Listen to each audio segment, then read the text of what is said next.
Hello everybody and welcome to the video and the new channel. Me and my friend have been debating to make this for a very long time, but I decided to make it official whenever I found out I could be in a top video. So this is my first narration I've ever done. So let's get straight into it. Hope you guys enjoy. 19 Chestnut Street. I have been staying in this house for some time now. I grew up here, so I know every nook and cranny of this house. My parents moved out a while ago, leaving me here to take care of the place, I assume. They didn't say anything to me, they just packed their stuff and left. I guess they rent it out from time to time, as I've seen many people come and go. Some were cool, some were assholes, but all in all, it hasn't been that bad. I stay in the attic. I turned it into a bedroom a while back. It's a little cramped, but how much space does a guy like me really need? Sometimes when I'm bored, I like to sit up there and reflect on some of the people I've come in contact with during their stay here. Like the businessman, Mr. Reynolds. He was cool, mid-30s, ladies' man. Kept this place looking sharp for the ladies, of course. He was always talking to some guy on what he called a laptop. I don't really know what that is. Then one day, he just disappeared. Some people came and took his stuff shortly after that. I wonder what happened to him. Anyways, then there were what I like to call, for the lack of a better term, the high guys. Two stoner buddies that like to sit around all day, drink beer, play video games, and get stoned. Who am I to judge anyone? To each their own, I always say. But they trashed this place. I can't have that.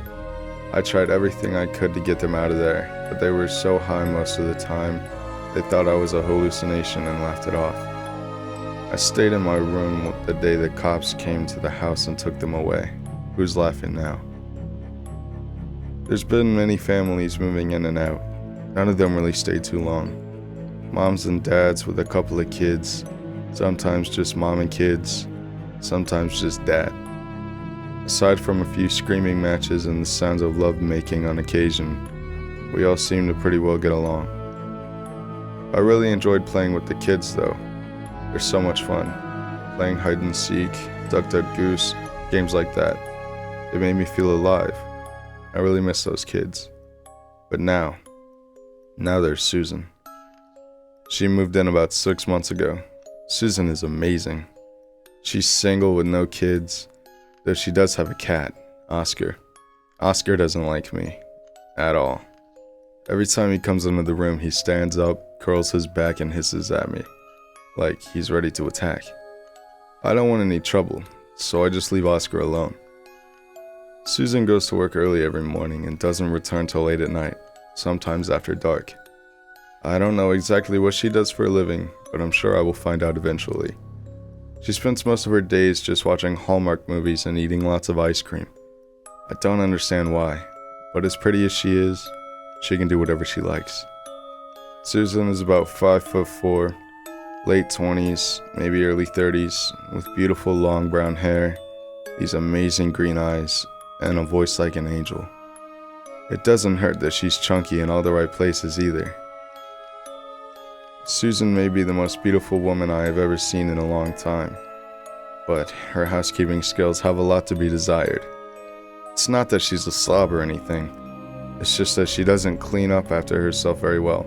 So, on occasion, while she's at work, just to help out, I will pick up the cups and dishes from around the house and put them in the sink. Pick up her clothes. I don't know what kind of perfume she uses, but damn, it smells good. Anyways, I will put her clothes in the hamper, sweep the floor, turn the lights out, things like that. Nothing real major, just the basics. It always makes me happy to see the smile on her face when she comes home and sees the house straightened up. She just stands there smiling, and she always says, "Thank you." Anything for you, Susan. Anything. I am so taken by Susan that sometimes at night I like to go stand at her bedroom door and just watch her sleep. She looks so peaceful. I would like nothing more than to lay beside her with my arms around her waist and just hold her. Maybe someday. I know it's only been a little while, but I think I'm falling in love with her. I want to tell her how I feel. I want to show her. I think I'll do it tonight, when she gets home. What's that? Some kind of folder on the table. HPRC, Hamilton Paranormal Research Center, case file number 137. Paranormal? I've never seen this before. She must have left it behind when she left for work today. I'll just take a peek. Hey, that's a picture of Susan. What does it say underneath? Lead investigator. Wow, sounds important. Here's a letter. I can barely read the writing. I hereby give my permission to any member of the HPRC to live in my residence for the sole purpose of obtaining evidence of paranormal activity within and assisting in removal of said activity.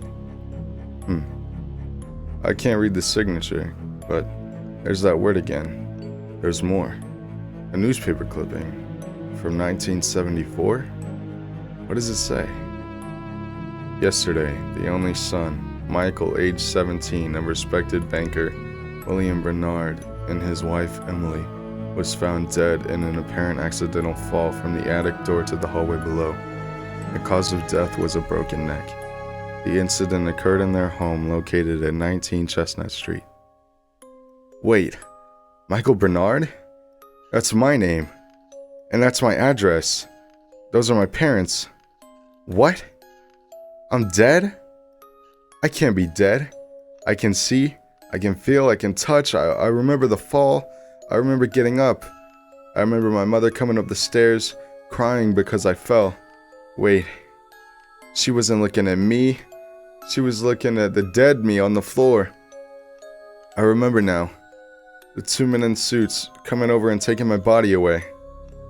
All my relatives came over a few days later, dressed in black, crying, talking about how I was too young to go. Go where? I didn't understand it then. I didn't go anywhere.